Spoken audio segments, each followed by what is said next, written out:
Теміртау мен Алтай торпеда арасындағы қарымта ойын өзара шабуылдан басталды. Өскемендік команданың жаттықтырушылары алдыңғы матчты бақылай отырып, жіберілген қателіктермен жұмыс жасағаны бірден көрілді. Егерде алдыңғы ойында бірінші кезеңде есеп асырмаса, қарымта кездесуде ойынның 4-ші минутында алаң иелерінің қақпасына алғашқы шайба соғылды. Бұл ойында команда капитаны Максим Худяков тамаша ойын көрсетті. Алғашқы ойынның 20 минутында жерлестеріміз жақсы ойын көрсете алмады. Олар тек ойын аяқталуға 49 секунд қалған уақытта есепті теңестіре алды. Вадим Зеленков, Никита Незнамов пен Владимир Волковтың көмегімен алғашқы шайбаны соқты. Бірінші кезеңнен кейін есеп 1-1. Матчтың екінші жартысында 3 гол соғылды. Оның екеуі жерлестеріміздің қақпасына соғылған болатын. 25-ші минутта Максим Худяков екінші шайбаны соқса, 27-ші минутта жерлестеріміз Евгений Степанов, Максим Ивановтың көмегімен есепті теңестірді. Алайда ойынның 30-ші минутында теміртаулықтардың жіберген қателіктерін дұрыс пайдалана білген Александр Архипов тағы бір шайба соғып, Алтай торпеда командасын алға шығарды. Ойынның екінші кезеңі 3-2 болып алаң қонақтарының есебіне шешілді. Ойынның үшінші кезеңінде екі команда өзара шайбамен алмасты. Алдымен Артем Бүрделиев жерлестеріміздің қақпасына 4-ші шайбаны соқса, ойынның соңғы минутында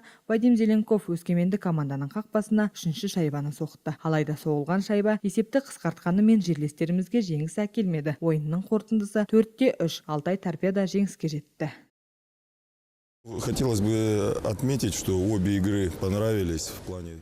Атап өтетін болсақ, екі ойында қызықты өтті. Алғашқы кездесуде ойыншылар аздаған қателіктер жіберді. Оларды қарымта кездесуде қайталамауға тырыстық. Команда сыграла выше всяческих похвал, выполнили эту установку тренера, дотерпели. Біздің команда мақтауға тұрарлық ойын көрсетті. Жаттықтырушымыздың барлық талаптарын орындадық деп толықтай айталамын. Жаттықтырушыға әріптестеріме көп рахмет. Ал өз ойыныма келсек, 2 шайба жіберіп алдым. Келесі ойындарда мұндай қателік жібермеуге тырысамын. Өскемендік Алтай торпедамен өткен кезекті ойында Теміртау командасына жаңа бас бапкер Игорь Гаврилов алғашқы рет басшылық көрсетті. Ол өзінің ойындарында қорғаушы орнында болған. 1964 жылы 24 қыркүйекте дүниеге келген. Зеленоград мектебін тәмамдаған. Өзінің жаттықтырушы ретінде қызметін 2001 жылы бастаған. Ол Мәскеу облысының жасөспірімдер командасымен жұмыс істеді. 2011 жылы Зеленоград хоккей клубын командасын басқарды. 2016 жылдан 2018 жылға дейін Тайфун командасында жаттықтырушы болып қызмет еткен.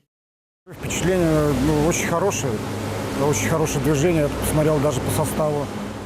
Алғашқы әсерімді айтатын болсам, бәрі тамаша. Команда құрамындағы ойыншылардың дайындығы жақсы екені көрініп тұр. Өзіме артылған жауапкершілікті сезініп, алдағы уақытта жақсы ойын көрсетеміз деп ойлаймын.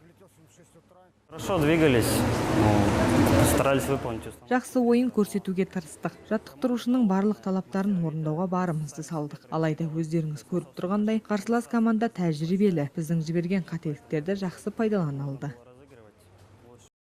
Осы кездесулерде бір ұпай жинап Теміртау командасы кесте бойынша 5-ші орынға шықты. Біріншісі Өскемендік Алтай торпеда командасы, екіншісі Арлан Көкшетау. Ал үшінші болып бұл кестеде Петропавлдық Құлагер тұр. Келесі матчтарды Теміртау Алматы хоккей клубымен 17-18 қазанда өз мұз айдынында өткізеді.